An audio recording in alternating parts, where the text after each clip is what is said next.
बच्चों, कैसे हो? एकदम झकास। चलिए भाई, आज की इस वीडियो के अंदर हम बात करेंगे नेक्स्ट आर्टिकल के बारे में, जिसमें हम इलेक्ट्रिक फील्ड के बारे में डिस्कस कर रहे थे। फर्स्ट हमने इलेक्ट्रिक चार्ज, इलेक्ट्रिक फोर्स, जिसमें कूलम्बिक फोर्सेस के बारे में बात करी थी और उससे रिगार्डिंग कुछ प्रॉब्लम्स के बारे में बात करी थी। उसके बाद हमने बात करी थी इलेक्ट्रिक फील्ड के बारे में कि अगर कोई चार्ज है, वो चार्ज अपने सराउंडेड एक टाइप का फील्ड बनाता है, that is called electric field. अगर उसके अंदर हम कोई थर्ड यूनिट पॉजिटिव चार्ज रखते हैं तो जितने अमाउंट ऑफ फोर्स वो यूनिट पॉजिटिव चार्ज अपने ऊपर एक्सपीरियंस करता है, that is called electric field of a unit positive charge. चलिए भाई, आगे बात करते हैं। मैंने इलेक्ट्रिक फील्ड के कुछ प्रॉब्लम्स करवाई थी, जिसमें कुछ डिफरेंट टाइप की प्रॉब्लम्स तो हमने डिस्कस कर ली थी। जैसे थोड़ा सा मोटा मोटा देख लेते हैं हम इसको। यहाँ से एक रॉड ली थी, इस रॉड से पॉइंट पी के ऊपर हमने इलेक्ट्रिक फील्ड निकाली थी। सेकेंड चीज़, अगर ये रॉड ऐसी है तो इसके along the axis electric field कितना आया था। ये दो पैटर्न कर लिए थे। फिर इसी रॉड को हमने क्या करा, कुछ बैंड कर दिया इन दिस टाइप। इस टाइप की प्रॉब्लम्स तो जेईई मेन में मैंने बताया भी था कि 2011 या जो सन था उसमें मैंने लिख दिया था। 2010 में पूछा गया था कि इस पॉइंट के ऊपर कितना इलेक्ट्रिक फील्ड आएगा। फिर और हमने चर्चा करी थी कौन से वाले, इस टाइप की प्रॉब्लम्स कि अगर मैंने इसको क्या करा, हाफ पार्ट में ब्रेक कर दिया, मतलब इस हाफ का भी कितना कर दिया, हाफ कर दिया, 1/4 पार्ट कर लिया, तो इस पॉइंट ओ के ऊपर कितना आएगा मेरे पास इलेक्ट्रिक फील्ड, इस पॉइंट ओ के ऊपर। तो इस टाइप के प्रॉब्लम्स के बारे में हम स्टडी कर चुके थे। आगे बात करते हैं कुछ और डिफरेंट टाइप की प्रॉब्लम्स के बारे में। अभी ये वाला जो वीडियो, इसमें भी मैं इलेक्ट्रिक फील्ड से रिलेटेड 2 से 3 टाइप के प्रॉब्लम्स लूँगा, जिसके अंदर हम बात करेंगे और कंपटीशन में कैसे प्रॉब्लम्स आ सकते हैं, ठीक है। And then after we will discuss about the electric dipole moment, okay. तो right now stay alert. Heading डाल लीजिए फटाफट, electric field due to ring. किसकी वजह से? रिंग की वजह से। तो आज का जो ना पहला हमारा आर्टिकल है वो क्या है, इलेक्ट्रिक फील्ड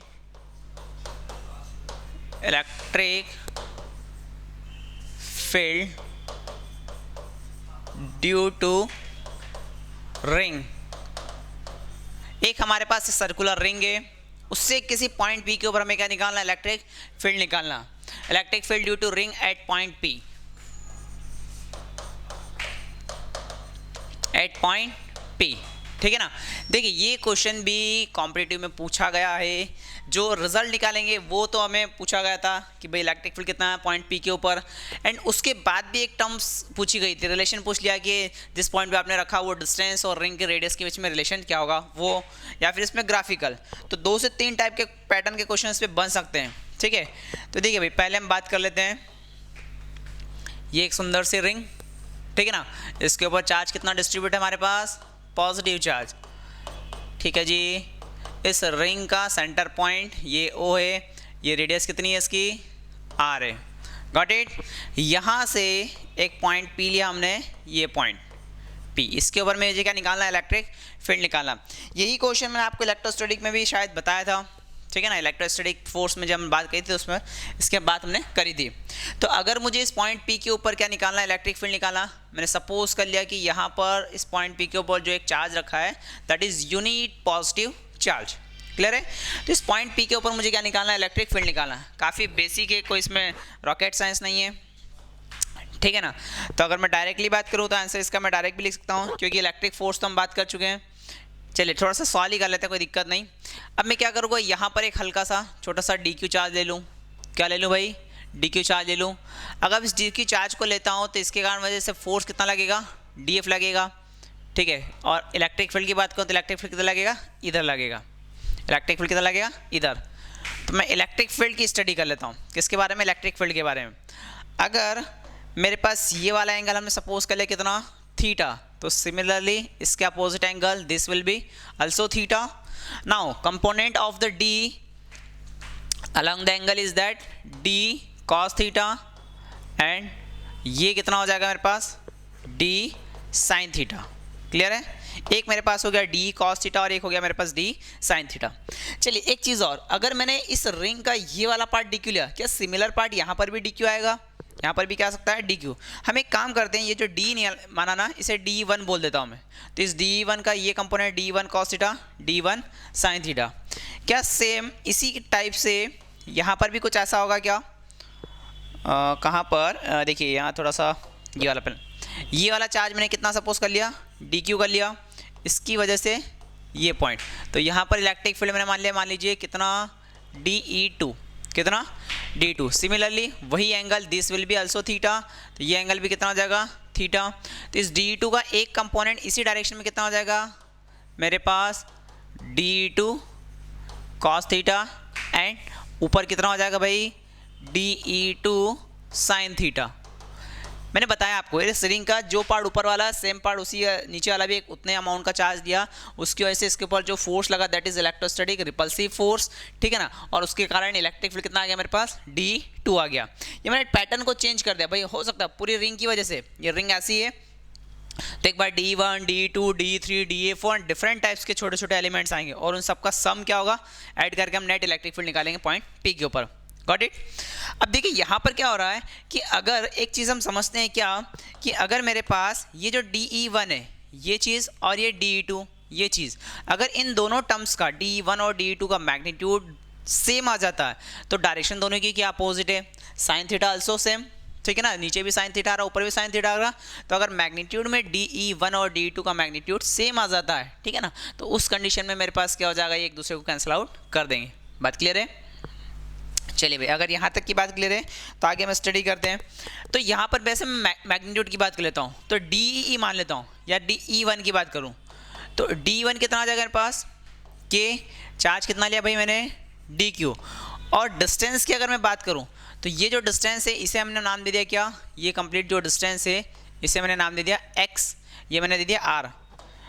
तो मेरे पास ये वाली जो डिस्टेंस है ये डिस्टेंस कितनी आ जाएगी भाई मेरे पास, ये आ जाएगी capital R square plus x square.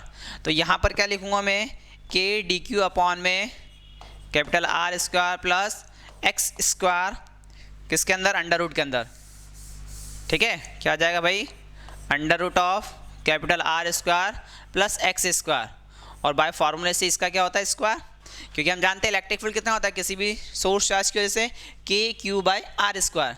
तो R मेरे पास ये, चलिए स्क्वायर हटाऊंगा तो D1 कितना आ जाएगा, के DQ अपॉन में this will be the square से रूट करने कैंसिल आउट हो जाएगा, यहाँ पर क्या हो जाएगा भाई,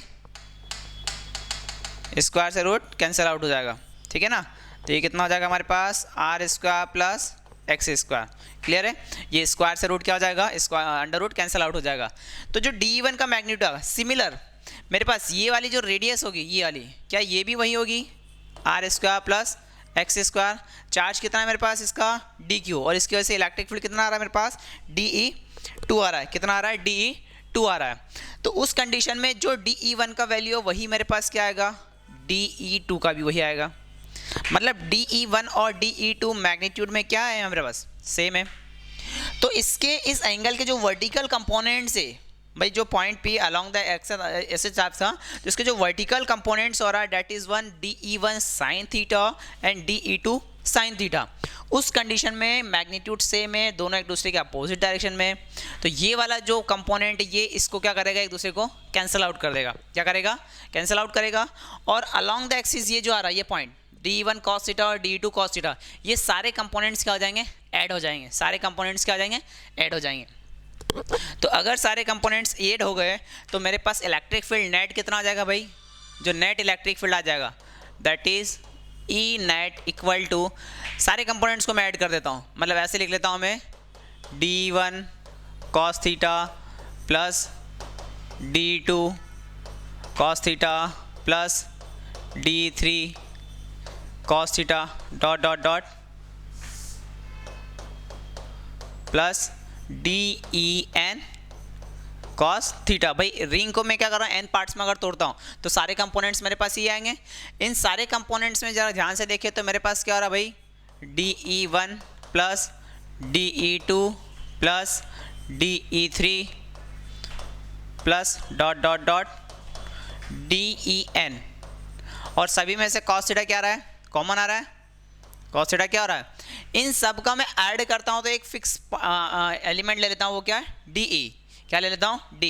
तो जो नेट इलेक्ट्रिक फील्ड आएगा E नेट, वैसे मैं इसको डायरेक्ट भी लिख सकता था D cos थीटा, पर प्रीवियस क्वेश्चंस में ऐसा कुछ मैं बताया नहीं है आपको, तो मैं इसको थोड़ा सा समराइज कर देता हूं। तो ये फाइनली कितना आ गया मेरे पास, D cos theta. Now D का जो वैल्यू है मेरे पास वो कितना आया था, देखिए यहाँ से मैंने DE1 लिया, बैक साइड। ये कितना है d1 k dq अपॉन में r square plus x square.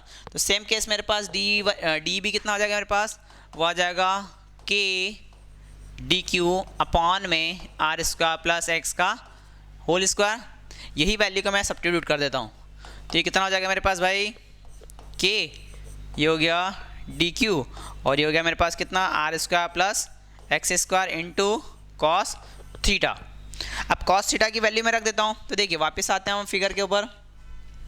ये एंगल कितना है मेरे पास, ये वाला एंगल, ये थीटा है, ये थीटा है, तो ऑब्वियस सी बात ये मेरे पास क्या हो गया बेस, ये क्या हो गया मेरे पास बेस हो गया, और ये क्या हो गया मेरे पास हाइपोटेनियस हो गया, ठीक है ना। तो cos थीटा कितना हो जाएगा बेस अपॉन हाइपोटेनियस, मतलब x अपॉन में कितना हो जाएगा under root r square plus x square. Clear है। तो यहाँ से cos थीटा कितना आ जाएगा वो भी मैं हम लिख लेते हैं यहाँ पर, cos theta will be x upon में under root of r square plus x square, ठीक है ना। तो देखिए यहाँ से वैल्यू रख देते हैं नेक्स्ट स्लाइड में।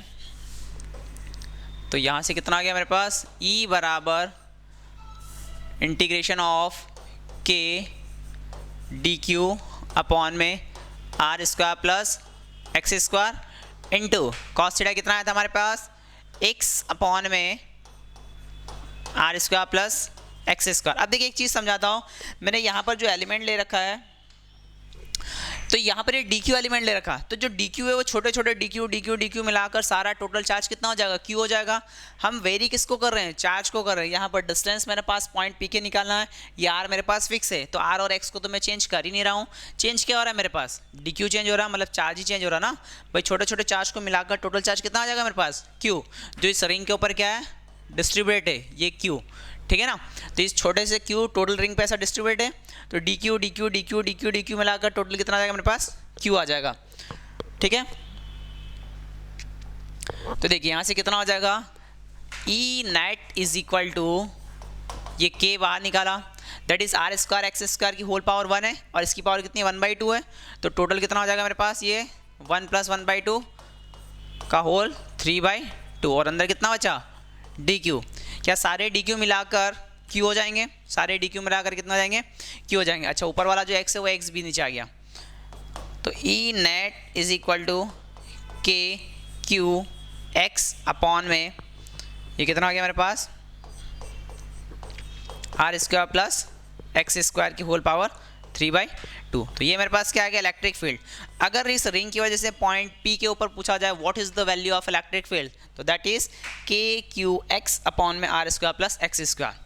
सेकेंड टर्म अगर मुझे फोर्स पूछा जाए, क्या पूछ ले भाई फोर्स पूछ ले, तो देखिए इस पॉइंट P के ऊपर मैंने क्या रखा है, इस पॉइंट P के ऊपर एक Q0 चार्ज रखा है, क्या रखा है Q0 चार्ज। तो फोर्स कितना आ जाएगा मेरे पास, हम जानते हैं इलेक्ट्रिक फील्ड की डेफिनेशन से क्या होता है भाई electric field equal to F upon में Q0। तो F बराबर कितना हो जाएगा Q0 इंटू E, तो Q0 और E कितना है मेरे पास k q x अपॉन में r square plus x square का होल 3/2 दैट इज न्यूटन। तो ये मेरे पास क्या आ गया फोर्स आ गया। तो अगर हमें इलेक्ट्रिक फील्ड पूछा जाए, ये इलेक्ट्रिक फील्ड निकाल लिया, फोर्स पूछ ले तो फोर्स निकाल लिया। ये दोनों टर्म्स तो मेरे पास क्लियर हो गई। थर्ड चीज़ हम बात करते हैं इलेक्ट्रिक फील्ड फोर्स और डिस्टेंस x के बीच में ग्राफ। अगर मैं x को चेंज करूं भाई, हो सकता है ये जो x पॉइंट है इसको मैं उठाकर कहाँ ले आऊँ, सेंटर पर ले आऊँ। कहाँ ले आऊँ, सेंटर पर ले आऊँ। अगर मैं इस x को उठाकर कहाँ ले आऊँ, यहाँ पर ले आऊँ, यहाँ पर, तो उस कंडीशन में इलेक्ट्रिक फील्ड कितना आएगा वो हम कैलकुलेट कर लेते हैं। Got it. इस x को उठाकर और कहीं किसी पॉइंट पे ले जाऊं तब इलेक्ट्रिक फील्ड कितना आएगा वो हम कर लेते हैं। तो E और x के बीच में हम क्या कर रहे हैं, एक तरह से ग्राफ प्लॉट करने वाले हैं, ठीक है ना। E और x के बीच में ग्राफ क्या आएगा, तो देखिए जी ये दोनों टर्म्स तो हमारे पास क्लियर हो गई। दोनों फॉर्मूलेज हम मार्क कर लेते हैं नेक्स्ट स्लाइड में। तो देखिए कितना हो गया मेरे पास, E net is equal to k q x upon में दैट इज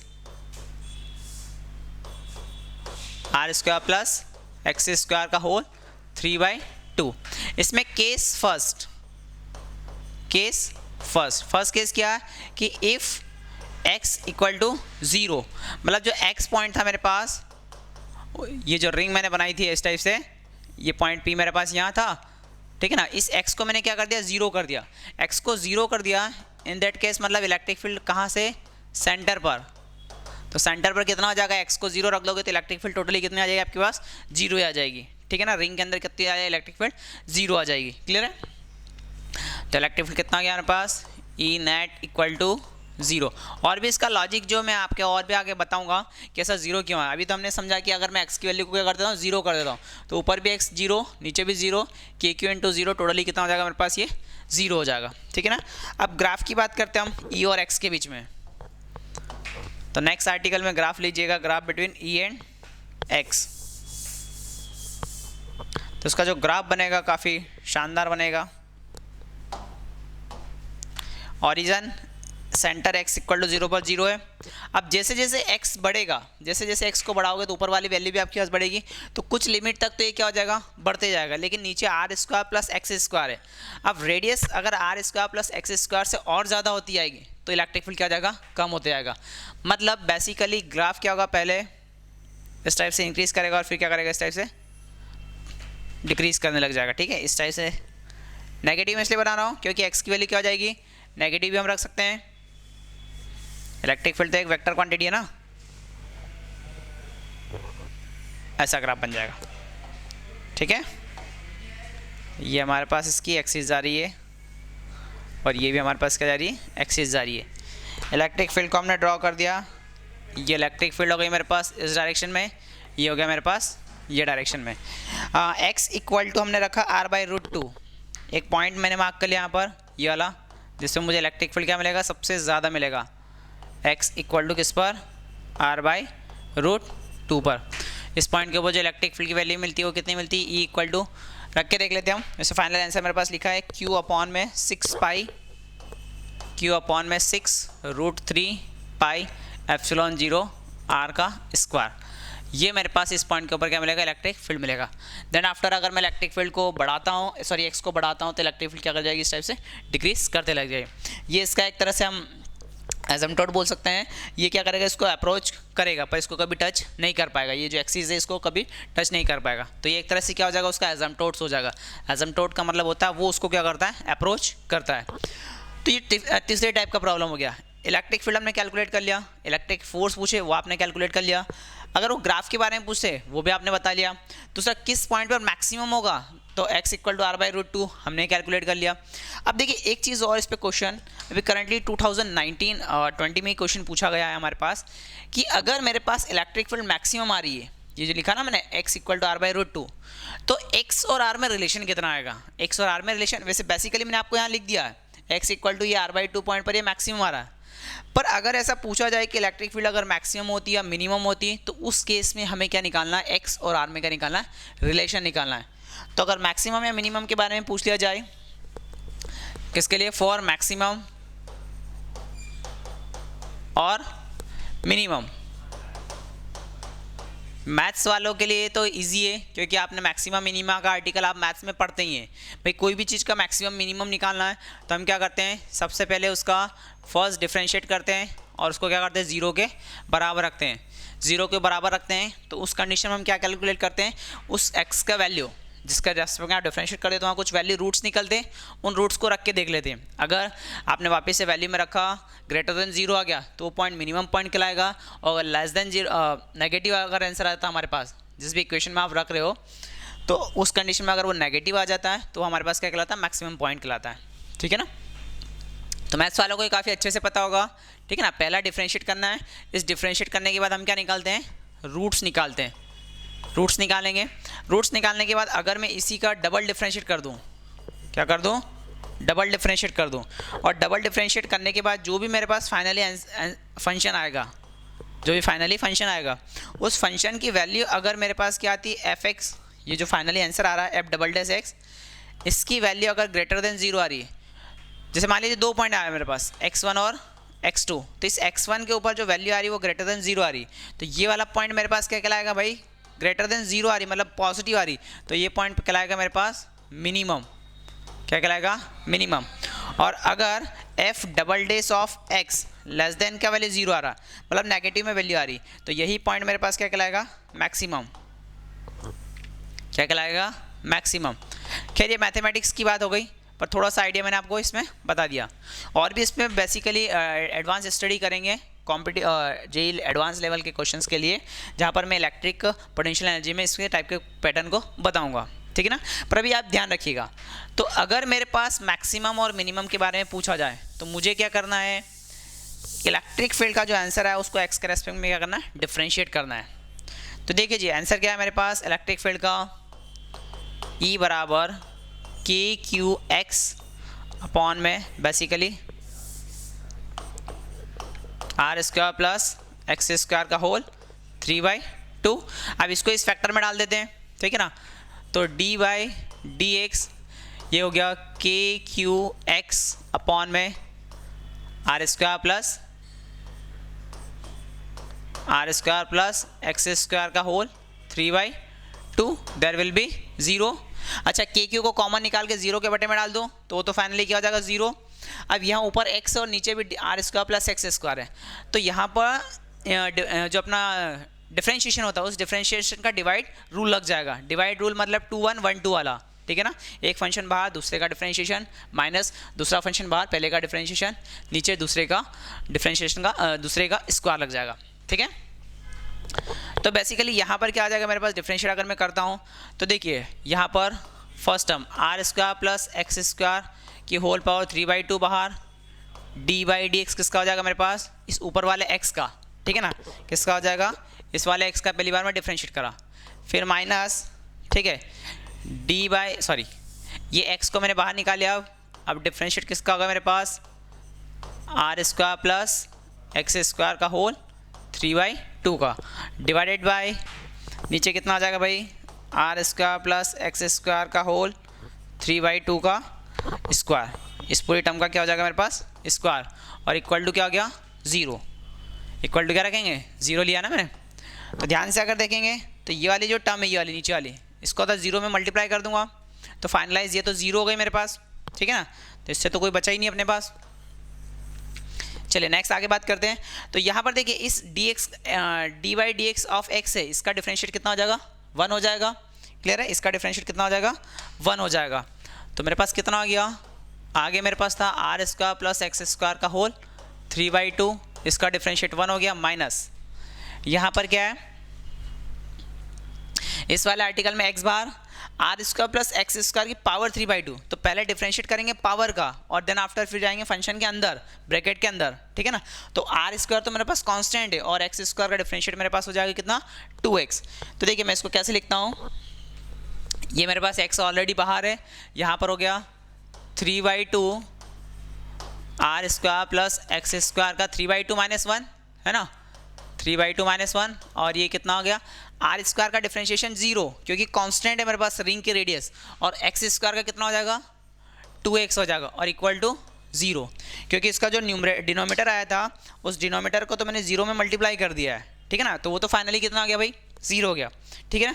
बेसिक अगर आपको नहीं आया तो मेरे इस चैनल पे ऊपर डले हुए हैं डिफरेंशिएशन के वीडियोस, वहाँ जाके आप डिफरेंशिएशंस के बारे में आप सीख सकते हैं कि कैसे डिवाइड रूल हम लगाते हैं। अभी के लिए आप याद रखना 21/12, क्या रखना है 21/12। जैसे मान लीजिए कोई भी फंक्शन लिखा, एक 1 और एक 2, कोई भी मेरे पास एक फंक्शन 1 है और एक फंक्शन 2 है। जैसे ये ऊपर वाला एक फंक्शन मेरे पास 1 हो गया और नीचे वाला फंक्शन क्या हो गया मेरे पास 2 हो गया। क्लियर है, यहाँ पर 21/12 रूल लगाया मैंने। तो 21/12 का मतलब नीचे वाला फंक्शन पहले बाहर, दूसरे वाले का क्या करा मैंने, डिफरेंशिएट करा, माइनस पहले वाला फंक्शन बाहर और दूसरे वाले का क्या करा मैंने, डिफरेंशिएट करा, और नीचे दूसरे वाले का स्क्वायर। तो आप इसको बेसिकली ऐसे याद रख सकते हैं, ठीक है ना। याद रखने का तरीका मेरे लिए सिंपल है, 21/12 मतलब पहले 2 बाहर, 1 का डिफरेंशिएशन, 1 बाहर 2 का डिफरेंशिएशन, और नीचे जो 2 है उसका क्या करना है अपने को, स्क्वायर करना है। तो इसकी वजह से फंक्शन को डिवाइड कर दो 1 2 के अंदर, ठीक है। तो देखिए यहाँ पर फाइनली कितना आ गया मेरे पास, ये टर्म्स आ गई। अब इसको बस सॉल्व ही करना है आपको। तो are square plus x square, ये हो गया मेरे पास कितना, R square plus x square का होल पावर 3/2, ये हो जाएगा मेरे पास कितना, x और ये 2x, ये 2 से 2 कट गया। तो फाइनली ये कितना आ गया मेरे पास 3x का स्क्वायर, और ये कितना हो जाएगा R square plus x square की 3/2 minus 1/2 that is 1/2 equal to 0। दोनों में से क्या कॉमन आ रहा है भाई, दोनों में से r square plus x square की होल पावर 1/2 कॉमन आ जाएगा। तो यहाँ एक सिंगल टर्म बचेगी that is r square plus x square minus यहाँ पे क्या बचेगा 3x का स्क्वायर। दोनों में से कॉमन क्या निकाला मैंने, r square plus x square की पावर 1/2। ये टर्म को 0 में डाल दिया तो ये तो 0 ही हो गई, बचा मेरे पास केवल यही।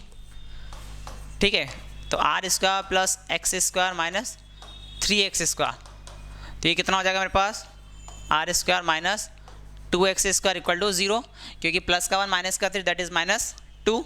तो फाइनली कितना हो गया भाई, ये are square equal to 2x का स्क्वायर रूट ले लो, तो x बराबर कितना हो गया, r अपॉन में √2। कितना हो गया, x अपॉन में x equal to r upon में √2। मतलब ये वो पॉइंट आया जहाँ पर इलेक्ट्रिक फील्ड मेरे पास क्या रहेगी, मैक्सिमम या फिर मिनिमम, वो डिपेंड करेगा वापस इसको मैं इलेक्ट्रिक फील्ड का डबल डिफरेंशिएशन में रखूँ। तो यही चीज़ मैंने आपको यहाँ ग्राफ में भी समझाई थी। ये जो ग्राफ बनाया था, इस ग्राफ में पॉइंट लिया था x इक्वल टू r/√2। तो इस कंडीशन में ये जो वैल्यू आई थी मेरे पास क्या आया था, मैक्सिमम, और ई मैक्स कितना आया था मेरे पास, q अपॉन में 6√3 पाई एप्सिलॉन 0 r का स्क्वायर।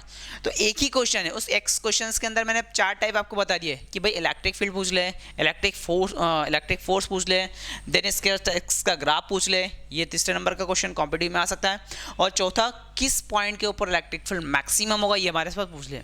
क्लियर है, और x और r में वो पॉइंट पूछ लिया और इसमें x और r में रिलेशन पूछ लिया। ये क्वेश्चन 2019 में प्रेजेंटली भी पूछा गया था। ठीक है ना, तो x और r में जो रिलेशन वो कितना आ गया, x इक्वल टू r/√2। ठीक है ना, तो आज की इस वीडियो के अंदर इतना ही, जहां पर मैंने रिंग के अबाउट आपको सारा डिस्कशन बताया। इसी कॉन्सेप्ट का यूज़ करके मैं नेक्स्ट वीडियो के अंदर आपको बताऊंगा डिस्क की प्रॉब्लम, कि अगर रिंग की जगह डिस्क आ गई और डिस्क की वजह से इस पॉइंट पी के ऊपर क्या पूछा जाए, इलेक्ट्रिक फील्ड, तो वो उस पॉइंट के ऊपर इलेक्ट्रिक फील्ड का वैल्यू क्या आएगा वो हम बात करेंगे नेक्स्ट वीडियो के अंदर। अगर आप चैनल पर नए हैं तो सब्सक्राइब करना ना भूलें और बेल आइकन को हिट करें, ताकि आपको नोटिफिकेशंस जितने भी अच्छे वीडियोज़ आ रहे हैं कॉम्पिटिटिव लेवल के फॉर नीट, जेई या 12 CBSE के लिए, किसी भी फिजिक्स से रिगार्डिंग जो भी वीडियोस आ रहे हैं उसके नोटिफिकेशन आपको सबसे पहले मिल जाए। ठीक है, थैंक यू।